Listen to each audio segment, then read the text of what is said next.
संध्याकाळच्या वेळेस ना मला काही जास्त स्वयंपाक बनवायचा नव्हता, फक्त डाळ भातच बनवायचा होता.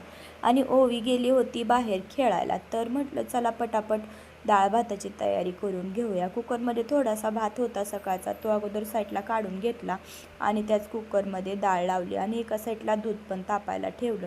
आता मी डाळ कशी बनवते याची रेसिपी मी याच्या अगोदर बऱ्याच वेळा तुमच्यासोबत शेअर केलेली आहे, त्याच्यामुळं आता काही शेअर करत नाही. आज मी वेणी घातली होती, पण जेव्हा पण मी वेणी घालते ना तेव्हा अशी वेणी सरळ येत नाही, ती उलटी पडते का काय माहिती. तोपर्यंत ओवी मॅडम खेळून आली होती, मग काय तिला भूक लागली होती आणि त्यात तिला आज मेहंदी पण काढायची होती. म्हटलं अगोदर जेवण करून घे, मग मेहंदी काढूया छान अशी तुझ्या हातावर. मेहंदी काढली तर परत तुला जेवण करता येणार नाही, त्याच्यामुळं तिला जेवायला ताट वाढून दिलं.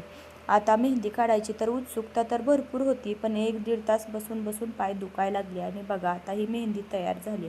आता चेहऱ्यावरचा आनंद बघून तर तुम्हाला समजतच असेल की मेहंदी लावण्याचा आनंद काय असतो ते. आणि मला एक तिच्यावर बघायचं होतं हे ट्राय करून की टिक्का कपाळाला लावलेला खरंच रंगतो का, आणि रंगला तर ते खरंच भाग्यवान असतं का, हे मला कमेंटमध्ये नक्कीच तुम्ही सांगा. तोपर्यंत मी डाळ आणि भात पण इकडं पटकन बनवून घेतला. चला तर मग आपला व्हिडिओ कसा वाटला कमेंट करून सांगा.